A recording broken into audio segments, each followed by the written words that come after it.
Tonight, while you dream, your own brain will try to kill you, and it rehearses this murder every single night. I know how that sounds, but stick with me. Every sunset, the house you call your skull flips its own breaker. The lights don't go out all at once. They dim like a theater before the show. That's when the theta waves begin their soft lullaby. A cradle song you never asked to hear. I can feel the thalamus lowering the drawbridge, shutting the gates to the waking world one hinge at a time. Outside noises fade until the only thing left is the low hum of my own pulse. It's almost polite the way the brain says, "Shh, you're not needed right now." But the amygdala, oh, that little almond-shaped sentinel, it snaps awake the instant the thalamus dozes off. It starts scanning the dark for threats, like a guard dog that's forgotten what a friend looks like. Memories, dreams, it doesn't care. Everything is potential prey, and the first nightmare is never a scream. It's a suggestion, a whisper riding the theta rhythm like a hitchhiker. You can still shake it off at this point, like water from your hands. I always think, just a weird thought, and roll over.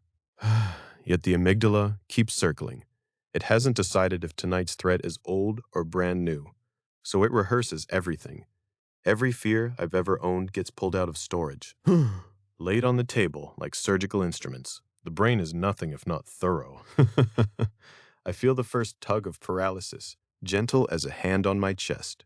The body's way of saying, stay put, we're testing the emergency exits. Meanwhile, the hippocampus starts flipping through its scrapbook, tearing pages at random. A childhood basement, a missed stair, the smell of wet earth, each image slick and overexposed. Some nights I almost catch the moment the door cracks open. It's never sound. It's always color, cold and fluorescent, leaking under the frame of consciousness. I swear I could stick my finger through if I just reached. But the body won't let me. Tonight, the suggestion is a voice that isn't mine. Remember the locked room at the end of the hall. I don't have a locked room in my waking life. Yet the amygdala nods like it's been waiting for this cue. The theta waves swell, coaxing me deeper, and the whisper grows teeth. I want to surface, to kick off the covers and blame the late pizza.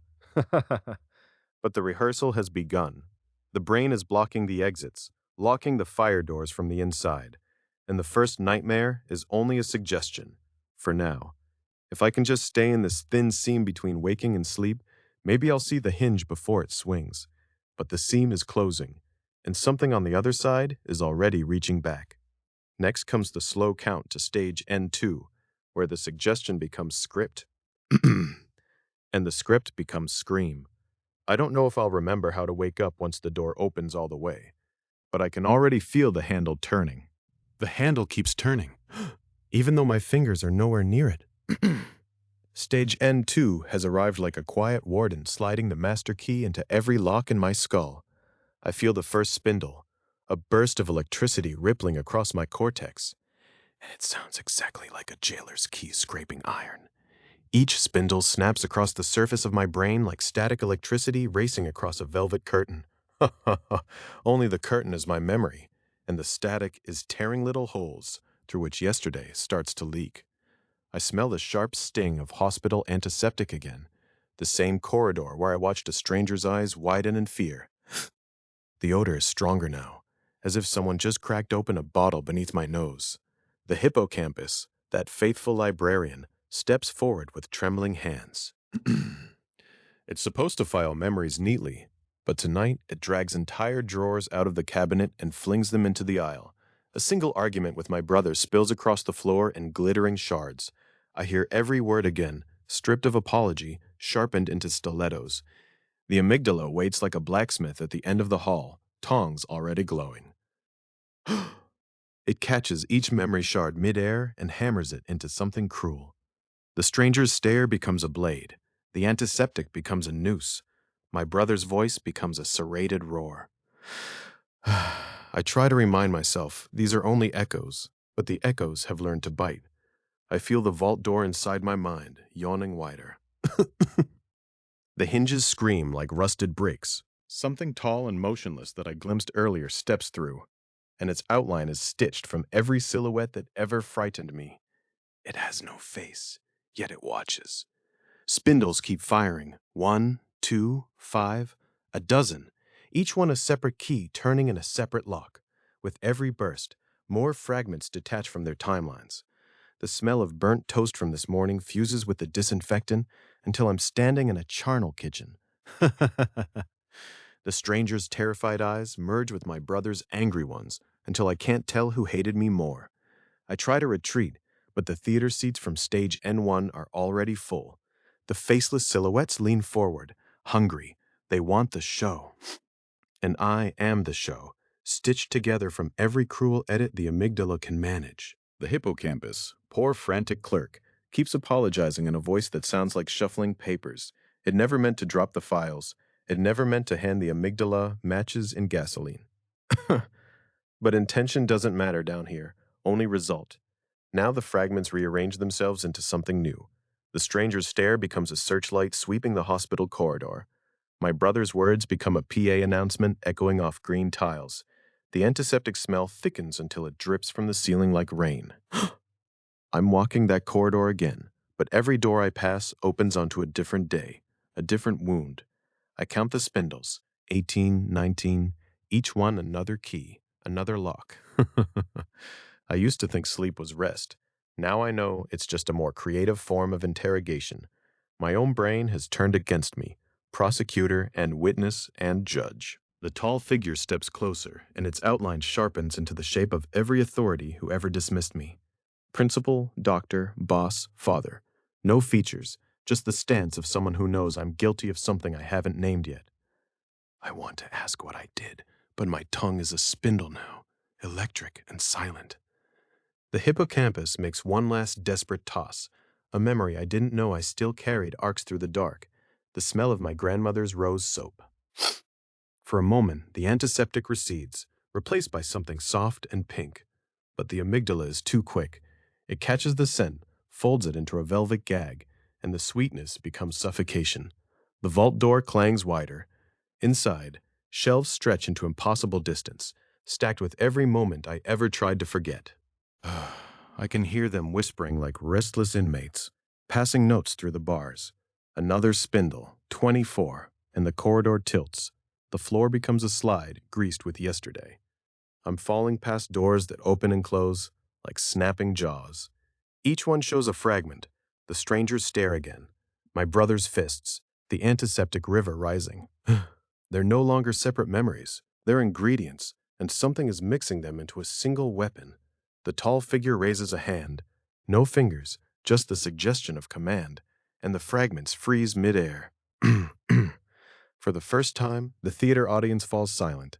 Even the spindles hesitate, electricity crackling in mid-burst. I feel the next stage approaching, a deeper darkness beyond this vault. Stage N3 waits like a surgeon who's misplaced the anesthesia. I want to ask how many locks are left, but the tall figure simply points to the final door at the end of the tilted corridor. The hippocampus whispers a warning I can't quite catch. It's already too late. The last spindle fires, a bright metallic snap, and the corridor lights extinguish one by one, leaving only the red glow beneath that final door. I slide faster. The fragments follow, swirling into a storm of sharpened yesterdays. Somewhere behind me, the tall figure begins to applaud, with hands that were never there. The sound is soft, like silk tearing. The door ahead is almost close enough to touch. I already know what waits behind it. Not a memory, but the thing memories are fed to. And I'm the next meal. I reach out, fingers made of electricity, of spindles, of everything the hippocampus spilled, and the handle is warm, pulsing. Ugh! Behind it, something exhales. Stage N3 is hungry, and the vault has run out of locks. I don't know if I'll remember how to wake up once this door opens all the way. But the handle is already turning, and the hinges are beginning to sing. The hinges finish their metallic hymn, and the door yawns wide like a cathedral mouth. I step through, and the floor is no longer floor. It's a tide of black sand, each grain humming at 1 hertz, the exact rhythm of delta sleep. My feet sink ankle deep, and the grains crawl up my shins like cold leeches. This is stage N3, the slaughterhouse of slow waves. The prefrontal cortex has clocked out, hung its lab coat on a hook that doesn't exist, and left me with nothing but instinct and dread. Logic is a dead language here, replaced by the amygdala's frantic Morse code of pure terror. I recognize the corridor ahead, my childhood hallway, wallpaper blistered with memories I never meant to keep. But every door along it is nailed shut with my own baby teeth. Yeah, I know. Charming decor choice. The air smells of iron and lullabies. I start to run, bare soles slapping the sand. But the faster I move, the longer the hallway grows. Somewhere behind me, a grandfather clock strikes 13, and each chug is a heartbeat skipping its turn. I hear my mother calling, but her voice is filtered through a drain in the floor, bubbly and wrong. "Dinner's ready," she gurgles. The stew is still warm. I look down, and the sand has become soup, thick, with chunks of yesterday floating like dumplings. I kick free and sprint, lungs burning with the taste of rusted pennies. The hallway forks, then forks again, a labyrinth drawn by a frightened child. Each turn presents the same portrait. Me at age 7, eyes blackened out with crayon, mouth sewn shut with blue yarn. The yarn twitches. The portrait me whispers through the stitches. "You left me here. You promised." I keep running because stopping means listening, and listening means remembering. A door at the end finally appears, but it's standing upright in midair like a gate to nowhere. I leap, fingers brushing the handle, and the door flips. Now it's flat on the ground, lid to a coffin. My own name is carved on the lid, backwards, as if viewed from inside. I know the trick. Open it and fall into myself forever. But the sand tide is rising, licking at my calves, whispering numbers that count down from 1,000,000. I grip the handle, still warm, still pulsing, and the lid creaks. Inside is not darkness, but a mirror made of water, reflecting a version of me with eyes like collapsed stars. The reflection reaches up, and I feel cold fingers close around my wrist. "Trade places," it says, voice layered like overlapping dreams. "You've had your turn." I try to pull back, but the sand has solidified into cuffs around my ankles. Behind me, the hallway folds in on itself like paper, doors slamming shut in reverse order, teeth rattling in their wooden gums. The portrait children giggle in unison, a choir of broken music boxes.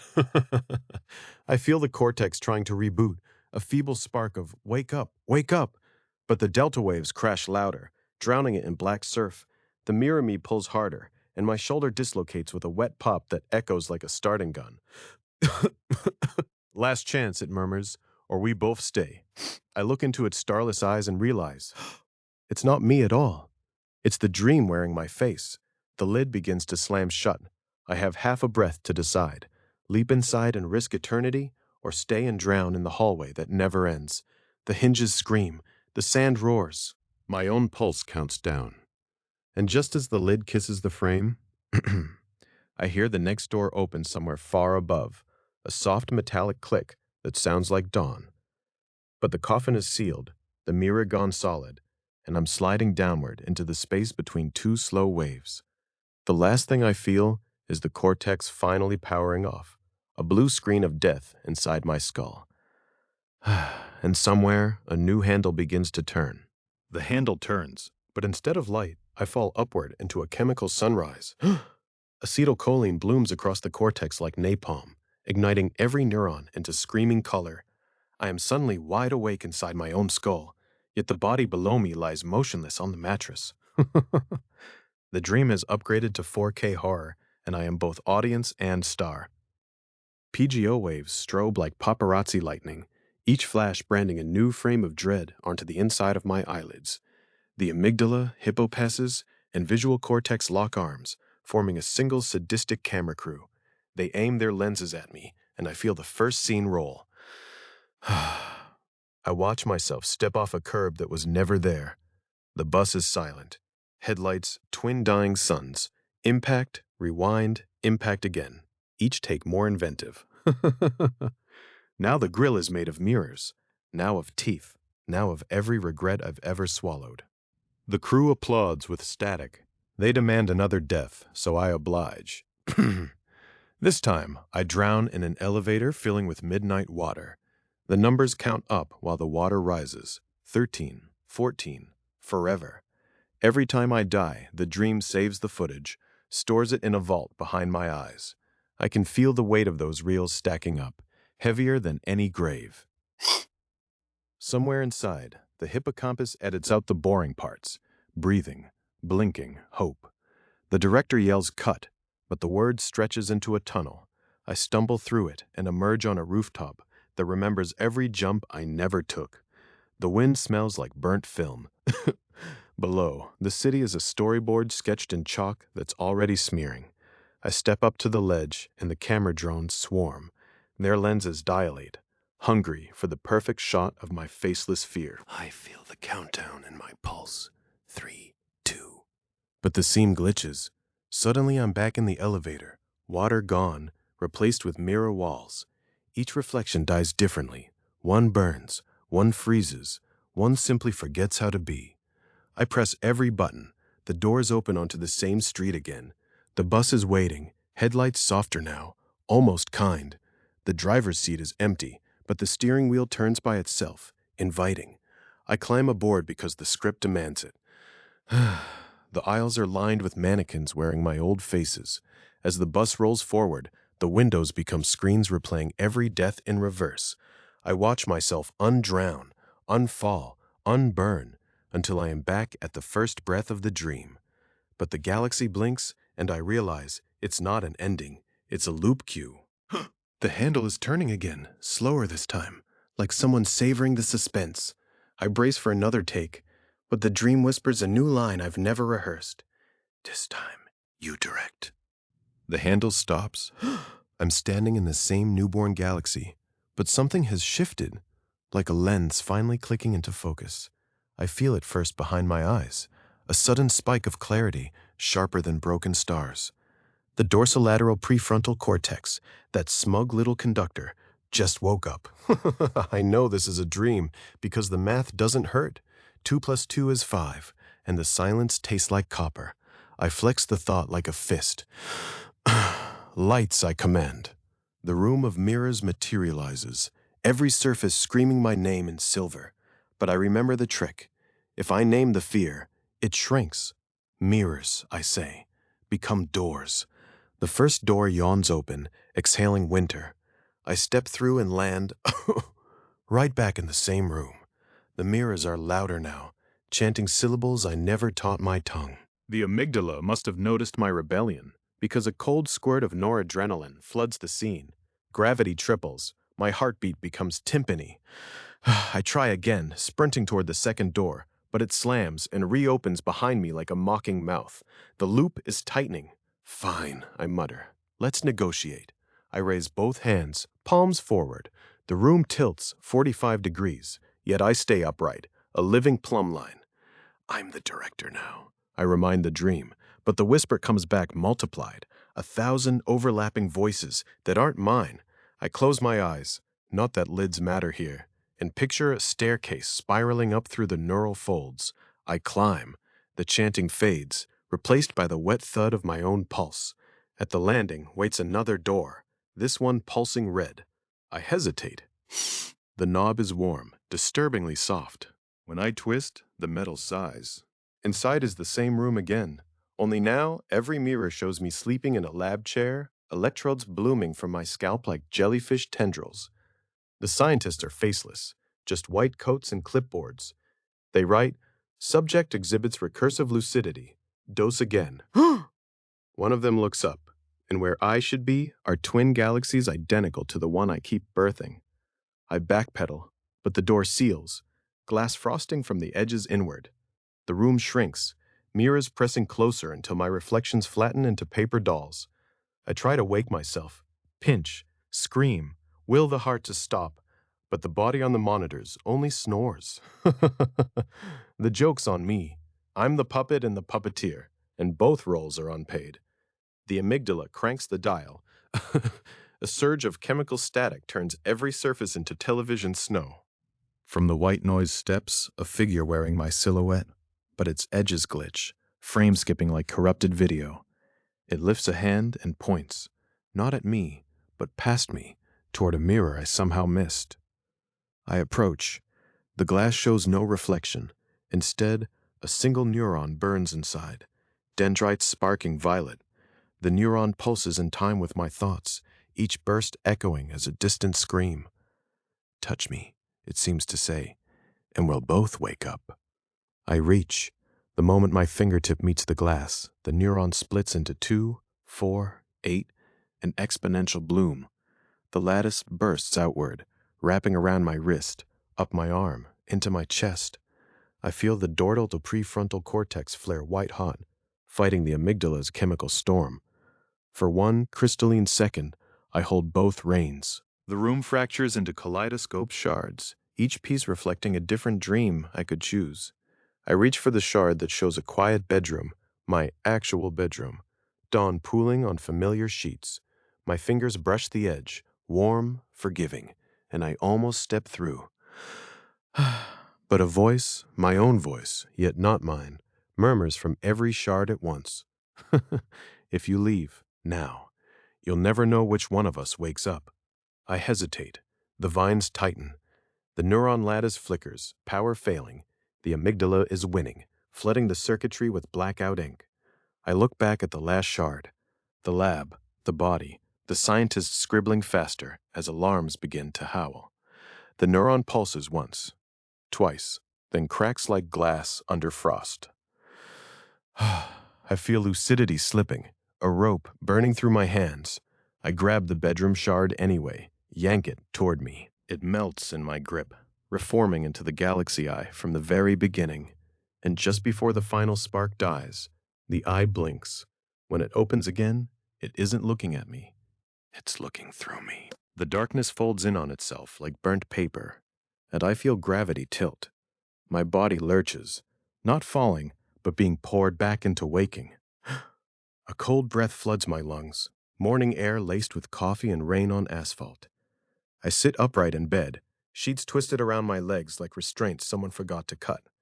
The clock reads 6:43, and the room is almost peaceful. Almost. Somewhere inside my skull, a red coal still pulses. I press 2 fingers to my temple, half expecting heat. Nothing on the outside, but the fMRI downstairs will show my amygdala lit up like a crime scene nobody bothered to hose down. Downstairs, the lab fridge hums. Inside, the printouts wait, curled and accusing. I pull them out, pages still warm from the overnight scan, and the colors scream at me. Orange, crimson, a bruise of violet right where fear should have cooled. I thumb through the stack, each slice of breadcrumb back into the maze. Layer 37 shows the hippocampus trying to file memories, but the folders keep catching fire. Even in daylight, the archive smolders. The coffee machine gurgles, bitter steam curling like phantom smoke. I take a scalding sip, hoping it will cauterize whatever's still bleeding upstairs. It doesn't. Outside, the streetlights click off one by one, surrendering to a sky the color of old television static. A jogger passes, earbuds in, oblivious to the fact that last night her brain rehearsed her own funeral in glorious surround sound. I lean against the counter, printouts fluttering in the air conditioning.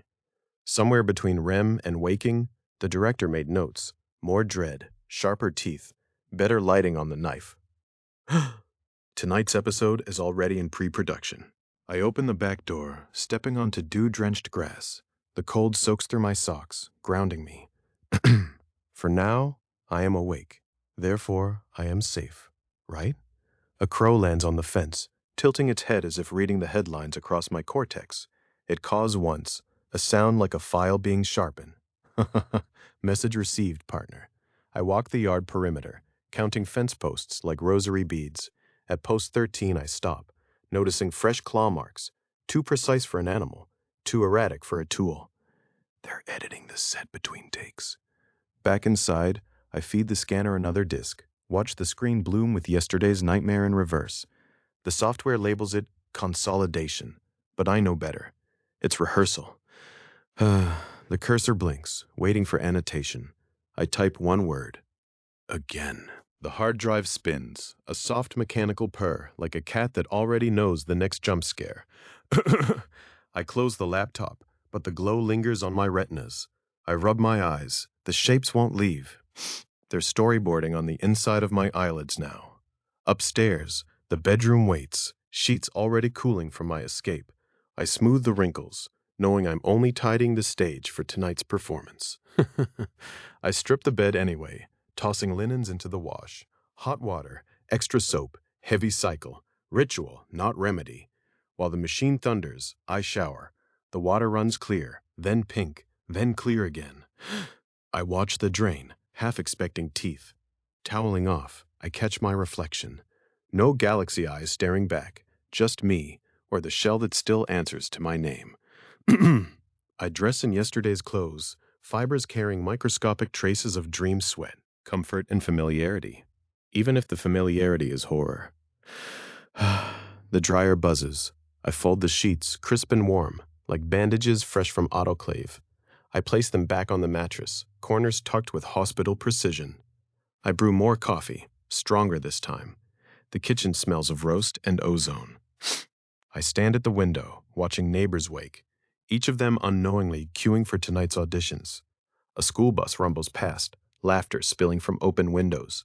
I wonder which of them will dream of wolves, or worse. We're all understudies in someone else's nightmare. I sit at the table, open a notebook, and draw a single vertical line. Tomorrow, I'll add another and another until the page becomes a tally no one will read. The sun climbs, shadows shortening like closing parentheses. I close the notebook, slide it into a drawer that sticks halfway. I feel the day settle on my shoulders, a coat lined with lead and feathers. I breathe, I eat, I answer emails. But behind every blink, the galaxy eye rehearses its next line. I pretend not to notice. Evening approaches, the sky bruising back to nightmare blue. I lock the doors, draw the curtains, set the coffee maker for tomorrow. I climb the stairs, each step a countdown. At the landing, I pause, hand on the banister, feeling the wood vibrate with distant thunder, or applause. I slide between the clean sheets, cool fabric kissing warm skin. I close my eyes. The galaxy eye opens immediately. It doesn't blink this time. I smile into the dark because I finally understand the contract.